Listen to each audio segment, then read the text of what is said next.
Hey guys, I'm going to read chapters 4 and 5 of Flame Over Tara. Chapter 4. There's news of him, there's news of him.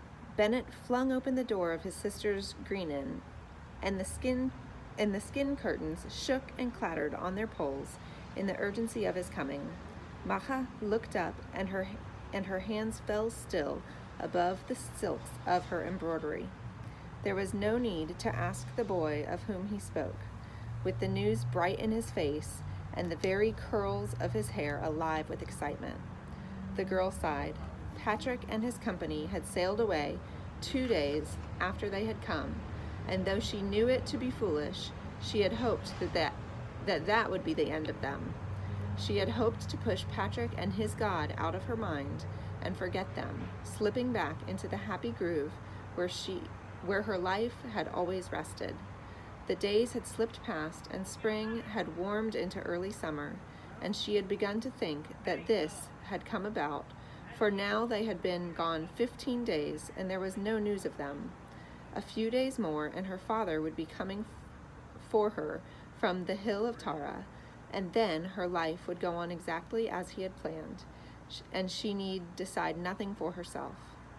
Now she looked up at the boy, flushed and panting in the doorway, with the gray of a windswept sea behind his head, and the seagulls crying mournfully in the dark air. She didn't want to hear his news, and yet she could not bear it if she didn't. "Bennett, son," his mother said, "that is no way to come into your mother's bower. News of whom?"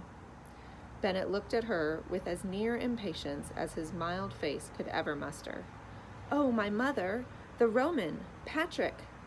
Maja watched him in silence, and his mother laid down her needlework and looked at him too, and the light faded from Bennett's eyes. Maja turned from one face to the other and could not bear the sadness of the mother's look. "And now, Bennett?" Finola said at last. Bennett did not take his eyes from hers, and his face was clouded with love and grief, but he stood straight and quiet, with the same steadfast look as the man with the adze head blazing in the firelight over his brow. "And now, my mother?" He moved to pick up for her a tangle of silks that had slithered from her work, and laid them back into her lap. "And now, my mother, now that I know where he is, I will follow him. My father said I might," he added defensively, at her instinctive gesture of protest. There was silence in the shadowed room. The seagulls cried above the thatch, and Finola picked up her embroidery. "I said you might too, my son," she said calmly, but she did not lift her head. They feel it too, thought Maja, the spell the Roman casts. They feel it too, that they are willing to give him Bennett. She did not feel herself quite so strange and lost, to know that Patrick had won over 2 such wise and quiet people as Cessnan and his wife. "Tell us your news of him," Finola said then. The boy needed no bidding. He flung himself on the skins at his mother's feet, turning his eager face from her to Maja as he told his story. "He is gone to the north, to the kingdom of Ulidia, to a place by the borders of the landlocked sea. They hid their boat when they were arrived, and Patrick went alone to seek the chief. But a swineherd had seen them and gave warning, so that the chief came raging down the hill of his dun in anger, ready to attack Patrick with his spears and his 2 savage wolfhounds. His horror was echoed on Maja's face, but the mother stayed calm. From where they hid, his followers could see him, and they flung themselves on their knees and prayed to their God, for they thought Patrick certain to meet his death, either from the spears or the dogs, for he carried nothing but his staff. But listen to this." He knelt up and laid his hands among the bright silks in her lap, willing her, to his own amazement, turning to Maja to draw her in too. "As the 2 men met," he went on slowly and importantly, "the watchers saw Patrick go forward at once and lay his hand on the head of the most savage dog, and it nuzzled him and reached to lick his face. Then did you, The chief unlooped his spear and laid it aside and greeted Patrick with kindness. "Do you not see, my mother? It was an answer to their prayer. The hand of God was lifted to save Patrick, who could not save himself against the dogs or the spear." Finola lifted her head and looked at him, and her eyes were wise and gentle. "I think, my son," she said with a small smile, "it is more that this man Dichu is wedded to the daughter of Patrick's old master from the days of his slavery. That is why he sought him out. Also," her voice was dry, "also he has a good hand with a dog. He told us that the boat in which he fled to Gaul held a cargo of wolfhounds. After that voyage, one dog would be nothing." She looked kindly at the boy's crestfallen face. "Do not think, Bennett, that I make less of Patrick when I smile at these wild stories. There will be many more of them, I am sure." She laid aside her needle and faced him. "He did know of Dichu, my son," she said, "and he does have a way with dogs.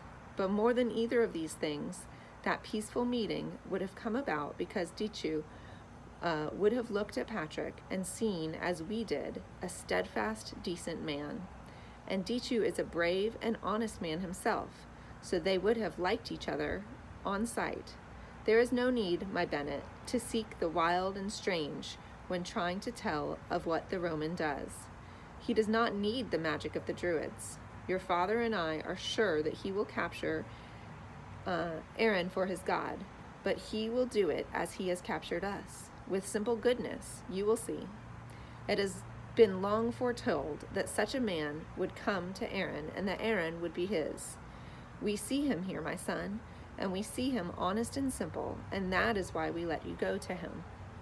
Maja listened and struggled to sort her feelings, jealous that Bennett should have everything made easy for him. If she could go and hear more and listen longer to the Roman teachings, then she, too, might understand more. Was this God of Patrick like so many other things, only for the men and the boys? Bennett had paused a moment, thinking on what his mother said, and then he clearly set it aside to think of again, and rushed on with his tale. Well, whatever fostered it, Patrick and the chieftain Dichu became at once fast friends, and Dichu took them all straight away to his mighty dun. Nearby he has given them a barn, a huge barn, to use as a church.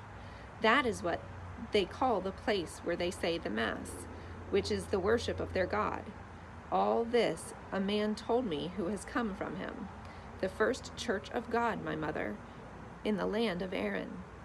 He fell silent, and his eyes were wide and distant on something he alone could see. Perhaps the barn of Dichu on the green, distant hills above the lough, possibly, of Strangford, with the new faithful coming one by one to the unfamiliar Mass.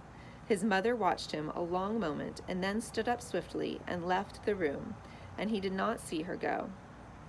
His eyes fell then on Maja, and they stared at each other long and wide-eyed, taken by the same spell.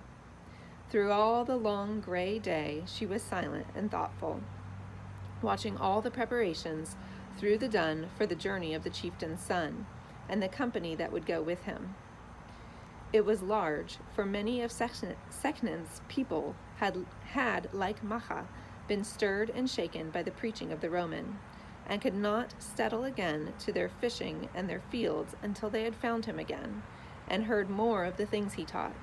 Men, women, and children would be walking behind Bennett on his journey through the mild weather to learn more about God. It was not until they were seated at dinner in the evening that she spoke, and she did it suddenly, as if on the instant she had made up her mind. "Bennett," she said urgently, and leaned toward him under the covering of the harpist at the fire. "Bennett?" The boy turned to her, his face serene with the happiness of the next morning, when he would set off on his longed-for journey. "Bennett, I am coming with you tomorrow." He turned so sharply that the ale ran from his tumbled cup, and spread in a small river across the board, dripping to the rushes on the floor. Frantically, he pulled himself together and looked around to see that no one else had hurt her, and then turned back with a sudden, hopeful idea. "You don't mean," he whispered, "that you are being allowed to go?" She shook her head, and he stared at her, appalled. "I'll talk to you outside after the meal," he whispered, conscious of his mother's eyes on him. But it was dark night before they walked on the ridge of the hill, having slipped out as the chess sets were being placed on the tables and the hall settled into its evening pleasures. On the hill across the valley to the west, points of light flickered in the grove of the sacred oaks, where Corin and his followers sought desperate auguries of fear and death to lay a blight on the journey in the morning. "Maja, you can't do it." "I am doing it." Her voice was a little tired and stiff with obstinacy. She had said this so often since they crept from the hall. She knew it to be wrong, but she was going to do it. Like so many others, drawn by the fascination of Patrick and the words he preached, she could not settle again to her own life. She must follow him and try to understand. "But Maja," Bennett spoke despairingly beside her. "Won't you understand? You are foster child to my father. If you run away, what of him?" "What of your father?" Now she was rough and defensive, touched on the one thing that terrified and upset her. Her own parents she hardly knew, but she turned her mind from the grief and actual danger that she would bring to Seknen and Finola by her action, and she did not want Bennett to remind her of it. What of him? She pretended that she didn't know. It could mean his death, and all the family too, and the destruction of the Dun. She heard his voice rising in misery, echoing her own fears, but she refused to heed it. "Oh no, Bennett, you talk foolishly," he pleaded, holding to her sleeve. "Yes, Maja, yes. Your father would have every right to take this Dun with fire and the sword, and what chance would my father have? Your father is of the household of the High King. To offend him is to offend the king, and it would be a matter of the avenger of insults, with all the High King's warriors behind him." Bleakly, Maja knew it to be true, even if she would not admit it. She looked in darkness along the ridge of the hill, with the sheen of the sea beyond it, and saw the glow of light that rose in the dark sky above the fires and torchlight of the dwellings of the Dun. In her mind, she saw that soft glow turn to rolling scarlet above the crackling flames, with the gentle Seknen and his family dead in their burning home. "No!" she shouted fiercely at Bennett, angry with him to ease her own feelings. "No, my father would not do it. He is a judge, a just man. He would know your father had no part in it if I ran away, that I would do it myself alone. He would be angry with me, no more. He would not do it, Bennett." I should tell my father," he said somberly, "but I won't. So do whatever you like, and I understand what you do, but I cannot help following him either. But it's not for you, and I want nothing to do with it. You cannot come with me." A watchlight flared on the ridge of the Dun and lit his determined, disapproving face and caught gold lights from the collar around his neck. Maja looked at him in the sudden light, loving him and hating him in the same moment. "I don't want to come with you. You will not even know me in the crowd." She was on the edge of tears. She had thought that Bennett would understand and help her. But it seemed that this God of Patrick was as she feared. As far as she was concerned, he was only for the men and boys. Bennett turned away from her and then as suddenly turned back, and she felt his hard, young arms go around her in a sharp, fierce hug.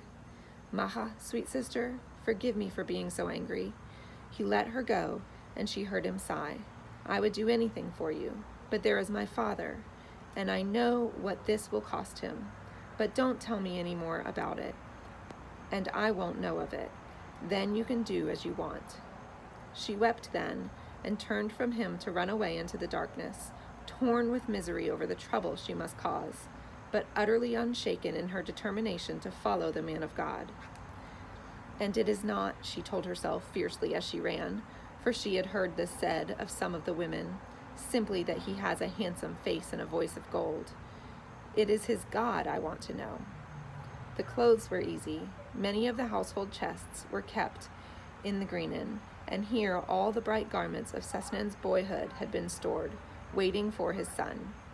Tears and misery came again in the silent darkness, when she hacked at her long red plait and held it at last in her hand, as though she had in that one act cut off all her happy childhood and her safety for the sake of something she longed for, but feared not a little, and did not understand. The company left for Ulidia in the morning, as the first flat rays of the sun striped the level sea, and dawn crept through the grove of the sacred oak to light the cold, defeated faces of the Druids.